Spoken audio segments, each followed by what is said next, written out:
Los periodistas. Los periodistas. Don Fritz Glockner Corte, ¿qué tal? Jesús Manuel Hernández, ¿qué tal?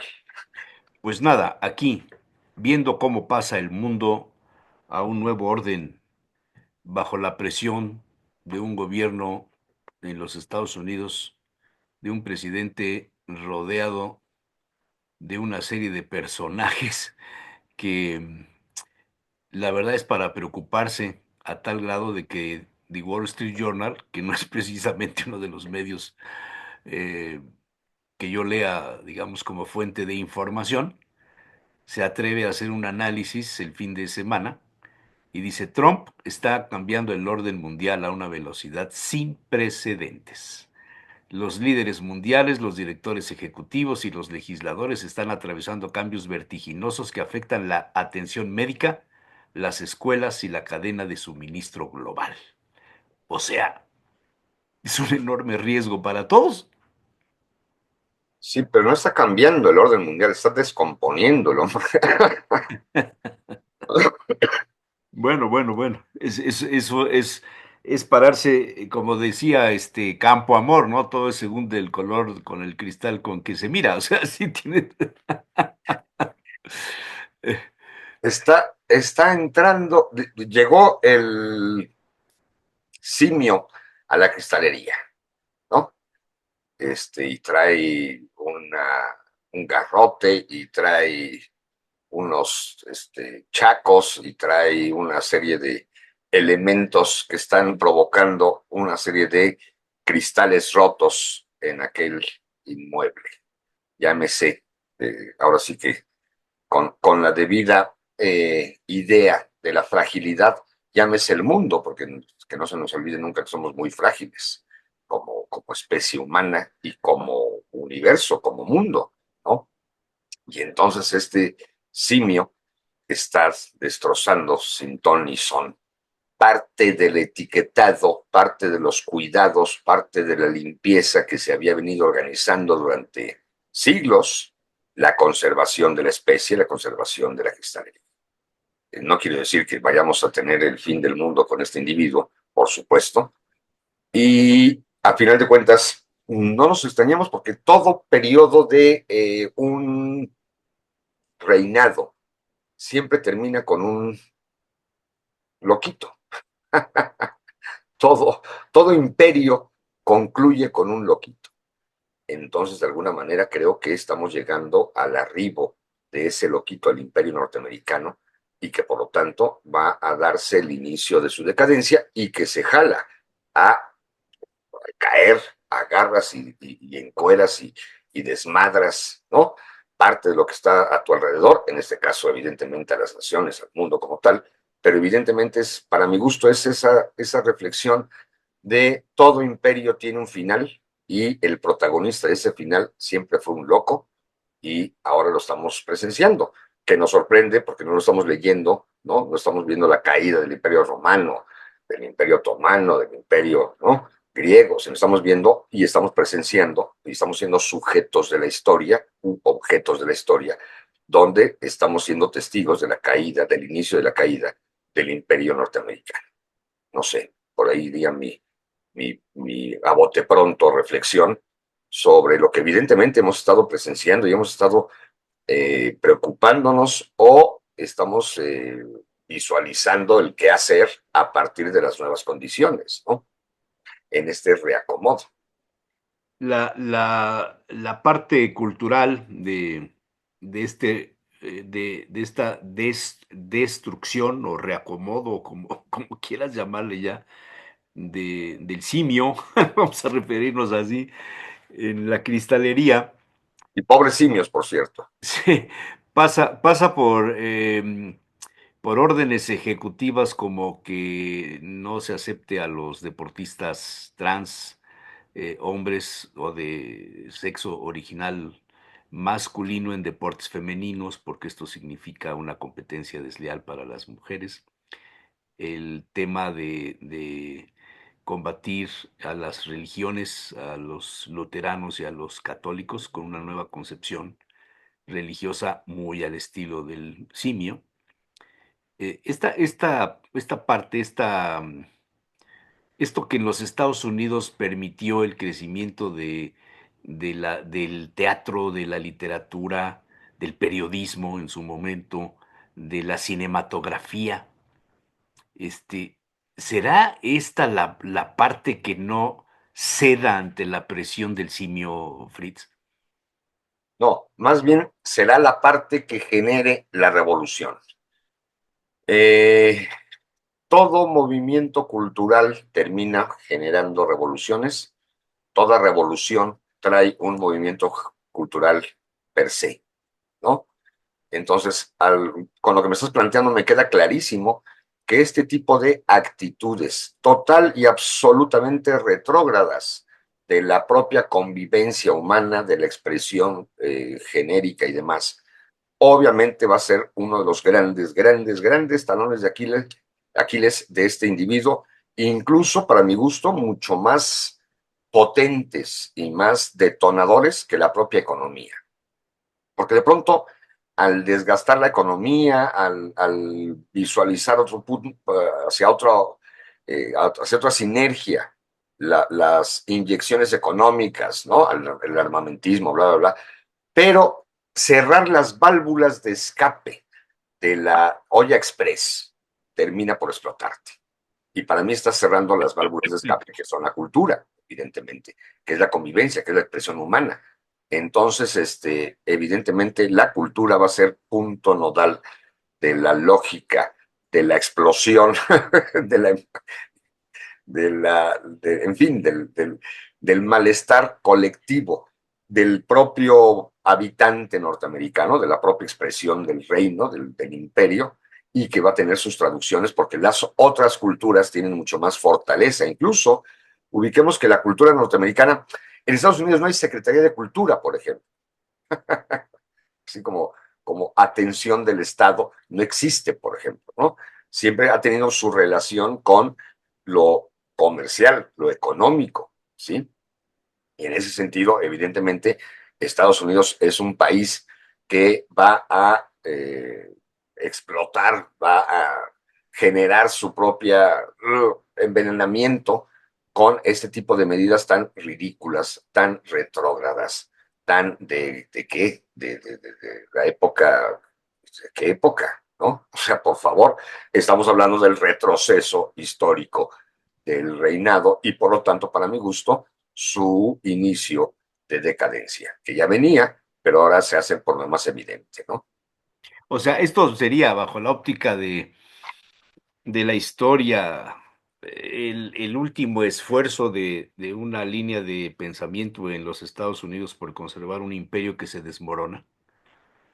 Esas medidas, las prohibiciones y Perdón, demás, sí. no, no, yo creo que esto corresponde a su mediocridad, a su forma de ser ególatra, perdón, a su capacidad de ser un personaje reaccionario, donde el ombligo del mundo soy yo, y tienen que pensar como pienso yo, y eso siempre va a traer contradicciones y broncas hermosas. Yo insisto mucho, esperemos a los 100 días de Donald Trump para ver qué tanto mantiene la aceptación electoral que se ganó, sin lugar a duda, en las urnas en las pasadas elecciones del 2024, ¿no? De noviembre del 24. Y ahí va a ser el inicio de los indicadores que van a permitir visualizar ya la efervescencia al interior del propio país y cómo las propias fuerzas se van a ir reacomodando y los propios miembros de su partido van a empezar a jalar presiones de alguna u otra manera, ¿no? Ahorita está empoderado, está en su luna de miel y entonces está haciendo lo que quiere, ¿no? Está empezando a golpear a la esposa y la esposa está diciendo es por amor, pero llega un momento en el cual dentro del propio periodo la esposa está diciendo, oye, te vas calmando, ¿verdad? No sé si me explique. Sí, sí. Entonces, una cosa es su prepotencia que ha demostrado hoy por hoy para con el mundo y para con sus propios ciudadanos, con estas medidas retrógradas, ¿verdad? Y otra cosa va a ser cuando la asfixia empiece a generar en su propia nación, evidentemente, las reacciones necesarias, que ya han comenzado de alguna manera a surgir, ¿no? Y la cultura, repito, esta forma de cerrarle las válvulas de escape a una sociedad, obviamente genera que la olla empiece a tronar. Hace algún tiempo, los artistas mexicanos, sobre todo los que estaban en el tema de la cinematografía, para demostrar que eran grandes, tenían que hacer películas en Hollywood. Cantinflas, Dolores del Río, María Félix, qué sé yo, Armendáriz, etcétera. Y leí una pues, entrevista que le hicieron en Madrid, ahora con motivo de los Goya y eso, a Joaquín Cosío, si lo identificas. Me suena, pero no soy de... El actor Ya, Joaquín Cosío, Narcos México, ya. delgada línea amarilla, Matando Ujú. Cabos, Sí, ya, Quantum of Solace, etcétera. sí, Y dice, el actor mexicano Joaquín Cosío aseguró el jueves que no ve necesario brincar el charco, irse a vivir a Estados Unidos para hacer carrera en Hollywood, porque a él le interesan las historias que cuenta el cine de su país. claro. Lo entrevista F, donde se presentó como una figura de la cinematografía en Casa de México, y Cosío lamentó la situación que viven los inmigrantes latinos en Estados Unidos tras la llegada de Donald Trump al poder, que considera dramática, terrible e impositiva. Hay una ola de radicalización muy peligrosa en el mundo por parte de cierto autoritarismo. Se vive en tiempos complicados y hay que estar alerta ante ello, dijo Cosío. Se me hace muy interesante el punto de vista de un actor mexicano que dice, yo no necesito ir a los Estados Unidos, yo lo que quiero es hacer el cine y contar las historias de mi país. ¿Cómo Y ves? eso, y eso en la narrativa y en el arte te da la universalidad. O sea, eh, Pedro Páramo, que es una Claro, historia local que se claro. convierte en universal, ¿no? Y cualquier historia y cualquier narrativa que se convierte tan local se convierte en tan universal cuando está expresando las historias. ¿Qué pasa? Que evidentemente Hollywood tenía todo el imperio económico detrás que permitía el glamour y fueron construyendo durante todo el siglo XX, ¿verdad? Esta enorme industria que divulgaba y que enajenaba y que transfería imaginarios colectivos y contenidos, pero evidentemente para hacer o arte como tal, ¿no? Y para trascender, no necesitas tener todos los reflectores del glamour hollywoodense para hacer, evidentemente, la expresión cultural que tú deseas platicar, exponer, narrar, contar, exhibir, digamos, ¿no? Entonces tiene toditita la razón y me parece muy plausible su punto de vista de no estar pensando en ir a alcanzar un papelillo al lado de estos íconos cinematográficos que nos han sido impuestos, evidentemente, ¿no? Una época en la que el cine servía de canal de adoctrinamiento a las naciones, sobre todo el caso de México. Un día le escuché una conferencia a Manuel Díaz Cid, donde decía algo así como, ¿por qué yo fui anticomunista? Muy interesante, porque él fue miembro del FUA, de la famosa organización que tú tienes perfectamente bien documentada e identificada. Pero él decía, en aquella conferencia, decía, es que a nosotros nos tocó vivir la época de la cinematografía orientada desde los Estados Unidos, desde Hollywood, con una tónica ideológica pro eh, fascista, vamos a decirlo, aunque no usó él la palabra fascista, y en contra del comunismo. O sea, los anticomunistas, dio a entender esto, Manuel, que surgieron en Puebla en los 50s, 60s, fueron influenciados evidentemente por la cinematografía de los Estados Unidos. Sí, y no solamente eso, Ahorita me acordé de esa. no solamente eso, yo le escuché a Sí. Manuel en un debate entre él y yo de por qué yo izquierda, él derecha. Me cayó el 20 cuando Manuel declara, ¿cómo no iba yo a ser de derecha si en mi casa existía un cuadro del Generalísimo de Francisco Franco, ¿no? Y cómo carajo no iba yo a ser de derecha si todos los días veía yo a Francisco Franco en el altar familiar. Y a mí me quedó claro también cómo no iba yo a ser de izquierda si yo tenía un póster del Che Guevara en mi casa. Entonces, uno era como la impronta y la huella familiar te va amoldando, digamos, ¿no? Tu forma de ser, tu educación sentimental, que esta se vio hiper recontraalimentada, evidentemente, con el cine hollywoodense y con este tipo de, evidentemente, una de las grandes formas de construcción del imperio norteamericano fue Hollywood y de imponer conciencia y de poner tendencia y de poner gustos y evidentemente, por supuesto, Hollywood es una industria evidentemente avalada y consensada con el Pentágono y con la Casa Blanca desde el principio, ¿no? Por supuesto. Walt Disney, Los Tres Caballeros, Claro, los tres caballeros. es una, es una Es geopolítica. por supuestísimo, ¿no? Claro. Es una obra cinematográfica infantil, ¿no? De dibujos animados, ¿no? Que está conceptualizada desde el Departamento de Estado norteamericano. O sea, no fue Walt Disney el creador. Se le dijo, tienes que hacer, y fue una película considerada con toda una serie de psicólogos, especialistas en seguridad nacional y de transmisión de mensajes, evidentemente, que imponían el imperio norteamericano, ¿no? Ahí sí se vieron o sea, los norteamericanos tuvieron la capacidad de la explotación y de saber cómo carajos sembrar imaginarios colectivos en el resto de América Latina, fundamentalmente en México, evidentemente, y en el mundo, por supuesto, ¿no?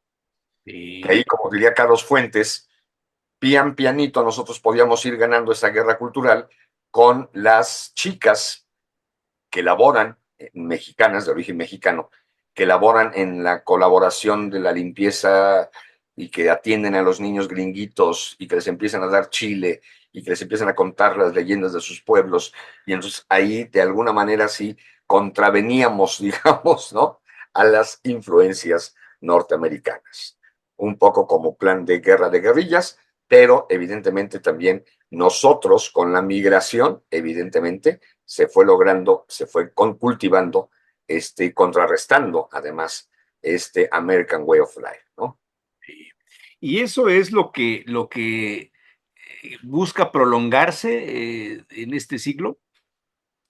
Donald Trump, No, que los Estados Unidos marquen toda la dictadura del pensamiento, vamos, en las artes, en la no, religión, en... pero no en las artes, digo, en las artes ahí sí no vería yo a los gringos como la gran capacidad, o sea, que tuvieron un éxito de imposición ideológico-política a través de la transmisión cinematográfica, ¿no?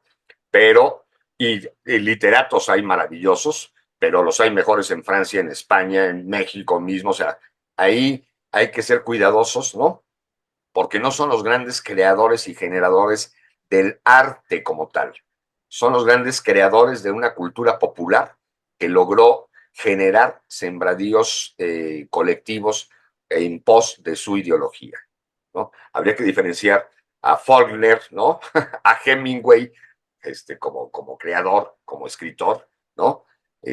A diferencia de lo que tiene que ver con la industria de la enajenación, digamos. ¿Sí me explico? Sí, claro. Bueno, el sistema de radiodifusión de hoy día, de comercialización de los espacios hertzianos, tiene su fundamento en los Estados Unidos. La radio en Europa, en Inglaterra, nace con fines informativos, divulgativos, de cultura, de tradiciones, de costumbres, etcétera, de las naciones. Y en los Estados Unidos nace La Voz de América, en su Ujú, momento, como ujú. la radiodifusora de adoctrinamiento de la información bajo la óptica de los Estados Unidos para Y control. Occidente. Y la comercialización de los espacios, la generación del spot, la duración del spot. Ujú. Todo eso fue creado en los Estados Unidos como una manera de obtener dinero con la radiodifusión. Claro, claro, claro. Encontraron la forma de monetizar, como después vino hoy en día, ¿no? A nivel de Internet, monetizas dependiendo qué tanto tipo de rating tengas, ¿no? Porque evidentemente tú como productor, como comerciante, ibas a ir a contratar un anuncio en la radiodifusora que más rating tuviera, no en el que menos tuviera. Lo que querías era que tu producto se posicionara. Y otro detalle, viene la segmentación del auditorio. Por eso, estaciones dedicadas a la música country, a la música clásica, a la radionovela, a la música pop, al rock, etcétera. Viene la Y segmentación de la sociedad en función de sus gustos, de sus preferencias. incluso sabiendo ubicar el día. ¿A qué hora le pones la radionovela a la señora? ¿A qué hora le ponías cri-cri a los niños? ¿No? Evidentemente. Fue segmentar no solamente los gustos, sino los horarios y los hábitos, los usos y las costumbres, por supuesto. Sí, sí, y todo en función, evidentemente, del capital, del dinero, del funcionamiento reproductivo, ¿no? Del dinero, por supuesto. Está bien. Sí, sí, sí. Hace unas semanas, 2 semanas, algo así, me hiciste favor de comentar acá algo que hoy me da pie. Te cambio de tema ahorita. Bueno, no te cambio, es otro ángulo. Cuando te pregunté sobre el fascismo, sobre la derecha, sobre cosas de este tipo, y me decías, es que nunca se han ido, siempre han estado ahí. Y hoy en la jornada, este día domingo, hay una noticia que te la pongo por acá si es que no la has visto todavía. La ultraderecha de Europa llama en cónclave de Vox a iniciar la reconquista.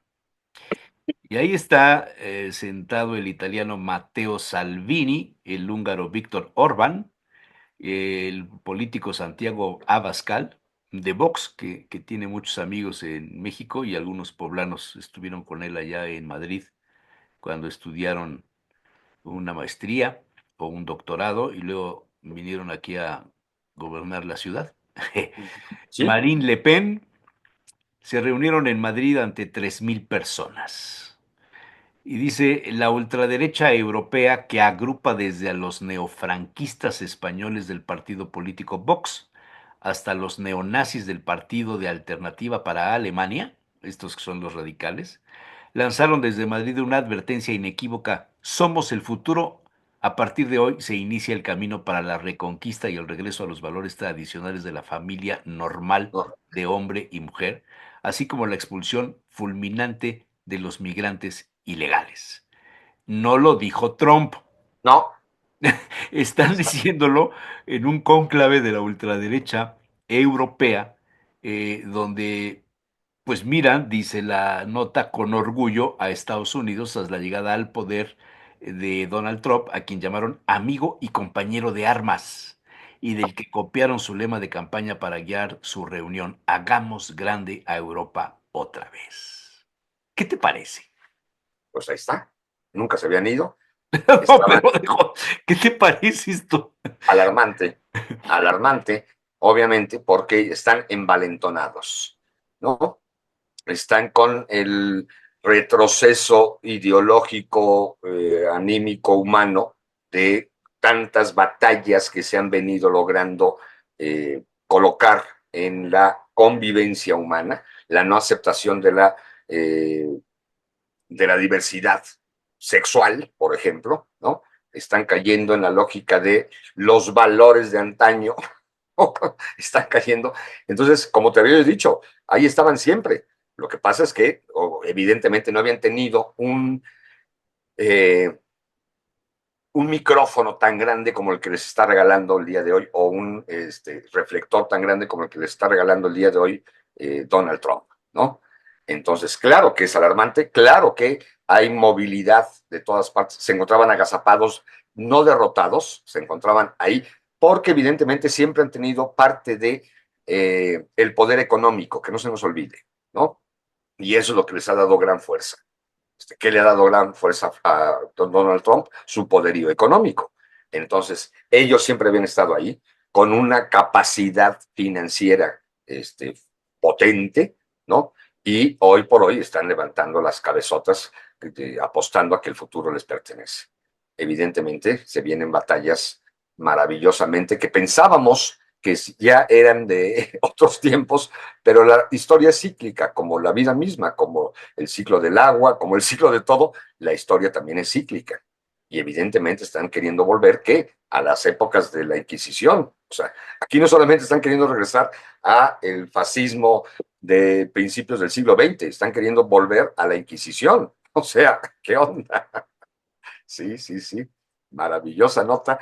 Pero esta concepción, dice en la nota, en su frase, somos el futuro, hagamos Europa nuevamente grande. Somos el futuro. O sea, ¿dónde queda México ante este escenario? Cuando López Obrador pidió al rey que ofreciera una disculpa por la conquista y ahora hablan de la reconquista. O sea, ¿cómo ves eso? Hablan de esta intencionalidad de superioridad, ¿no? Ah, Este, ajá, pues, claro, o sea, ajá. nosotros seguimos siendo los que no sabemos, los no civilizados, los que no éramos católicos, los que teníamos varias religiones, los que bla, bla, bla. ¿Me explico? Entonces, evidentemente Sí. están planteando, como Hitler en su momento, evidentemente, ¿no? La supremacía de las Sí. razas. Oye, pero ¿y esto de volver, llaman ellos, a los valores tradicionales de la familia normal de hombre y mujer? Están convirtiendo la normalidad en esto que las religiones han dicho, ¿no?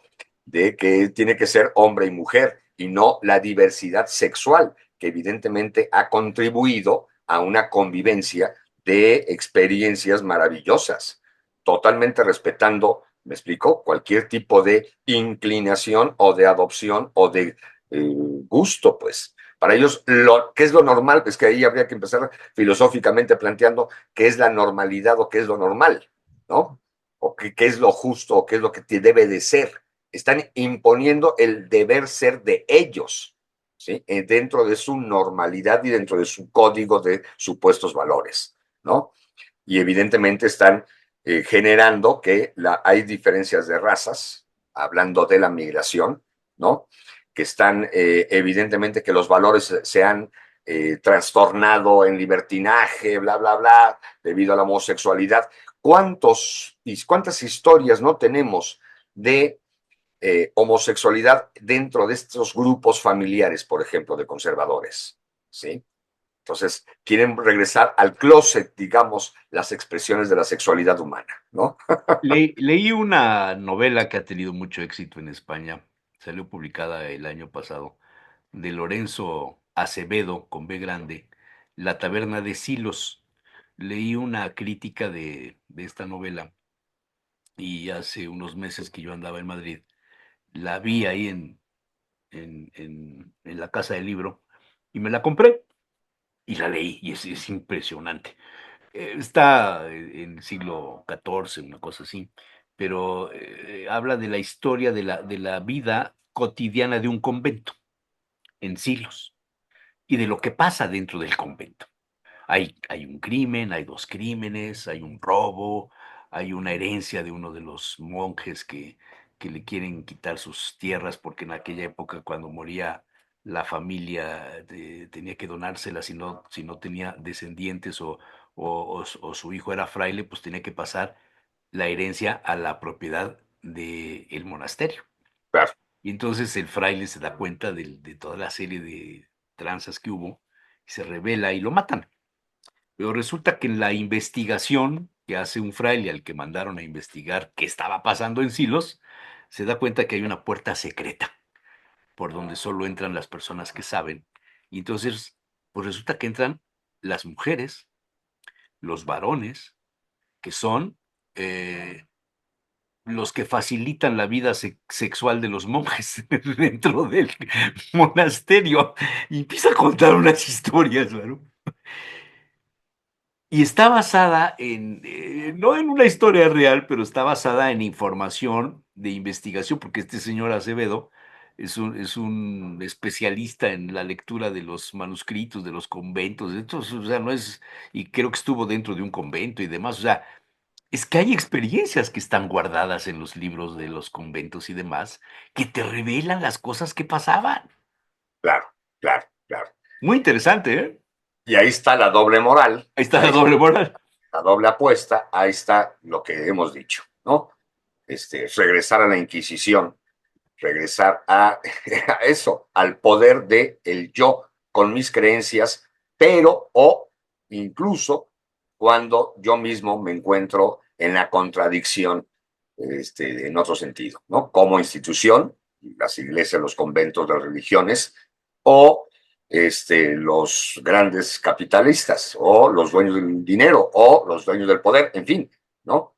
Entonces, evidentemente, repito, es parte de esta lógica de volver a la simulación en la época de la Inquisición o en la época de lo que me digas, que evidentemente se había logrado avanzar de manera impresionante. Y yo creo que aquí sí, las trincheras que se han logrado alcanzar ya van a permitir que el avance de estas ideas, ¿no?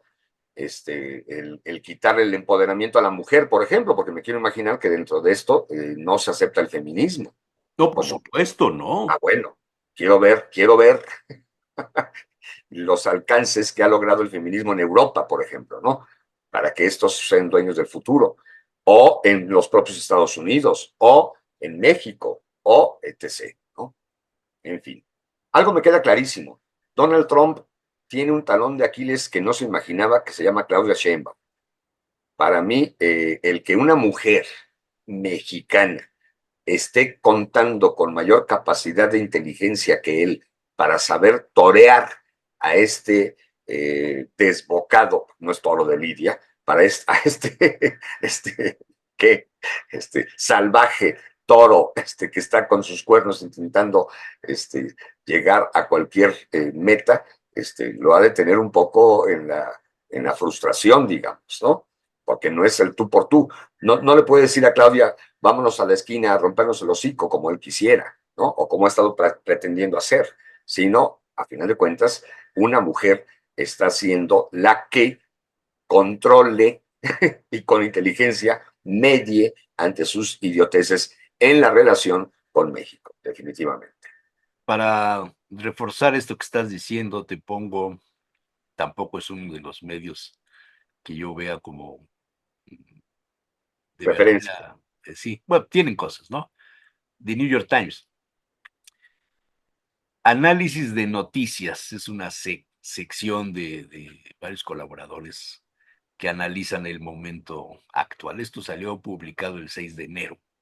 No, el 6 de febrero, perdón, Pero, el 6 de febrero. ¿Qué quiere realmente Trump de Canadá y México? La ambigüedad sobre los detalles de las exigencias del presidente de Estados Unidos parece ser parte de su estrategia, tanto como la propia amenaza de los aranceles. Habla de el tema del 20 de enero, de la toma de posición, de la amenaza, de todas estas cosas, de anexar a Canadá, y le da un gran énfasis al tema de Canadá, pero hay un párrafo. Dice, México ya había intensificado la vigilancia fronteriza antes de la amenaza arancelaria de Trump y la cantidad de cruces ilegales se había desplomado. Durante los primeros 4 meses de gobierno de la presidenta Claudia Sheinbaum, las fuerzas de seguridad mexicanas han realizado importantes incautaciones de fentanilo y han intensificado las operaciones para localizar y destruir laboratorios clandestinos de fentanilo. Las muertes por drogas en Estados Unidos disminuyeron el año pasado tras años de incesantes picos de sobredosis. Prospera en el caos, prospera en la incertidumbre, dijo John Filley, ex embajador estadounidense en Panamá y jefe adjunto de misión en México, refiriéndose a Trump. No necesita tener una métrica. Te equivocas si crees que está sentando frente a una hoja de cálculo. No, es así, está sentado mirando los titulares. Me gustó el enfoque que le dan.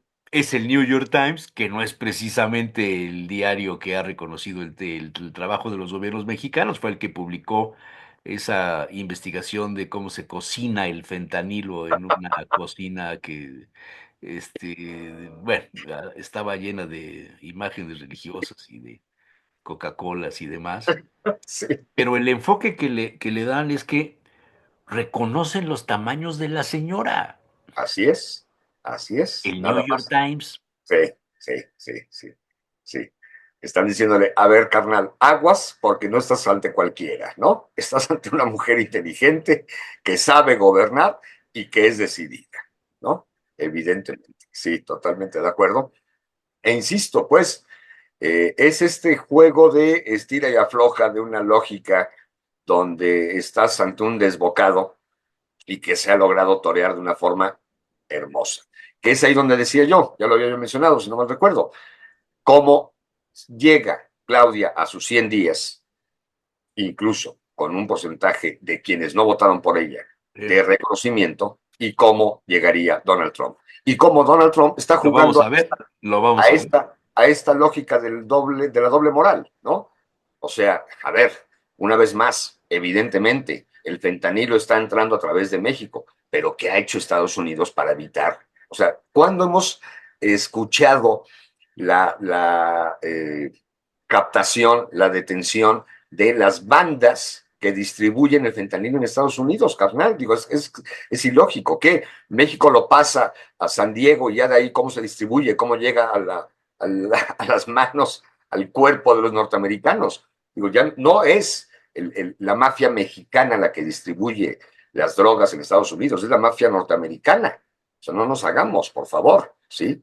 Y no nos olvidemos cómo en todos los momentos históricos los propios gobiernos norteamericanos han sido socios del narcotráfico o de las bandas criminales desde la época de la prohibición del alcohol, ¿sí? Y cómo les ha servido a ellos como gobierno. Recordemos específicamente el caso de los años 80, cuando la CIA financiaba a los cárteles colombianos y mexicanos a cambio de armas para la contra nicaragüense. O sea, esos datos están, por demás, incluso reconocidos por los propios papeles desclasificados de la Unión Americana. O sea, Mm, ay. Está La bien, doble moral, insisto, su futuro intenta ser el de la doble moral, ¿no? Así es, querido. está bien. Muy bien. Pues Fritz, como siempre, un placer. Querido, igualmente, obviamente es parte del show que nos está tocando vivir. Me gusta esto, me gusta esto porque me gusta ser sujeto de la historia, objeto de la historia, ¿no? Y entonces son tiempos que no pensábamos. ¿Cuándo nos íbamos a imaginar tú y yo con nuestra colección de calendarios que íbamos a presenciar este tipo de actividades que estamos llevando a cabo? No estar hablando ni estar platicando en vivo y a todo color y no estar eh, presentes ante una convocatoria mediática tirando rollo, ¿no? Entonces creo que somos generaciones total y absolutamente con una capacidad de saber distinguir lo padre que nos ha tocado vivir, incluso esos momentos de tensión. Ciertamente. ¿Eh? Bueno, pues A disfrutar feliz, incluso feliz, el feliz Día horror. del Amor. Ah, Feliz Día del Amor y la Amistad. que será próximo, creo que es el viernes, ¿no? Viernes. Bueno, besos a tus mujeres, abrazos para ti. Claro que sí, igualmente, querido. Nos Saludos a vemos, todas, a adiós. todos. Nos vemos.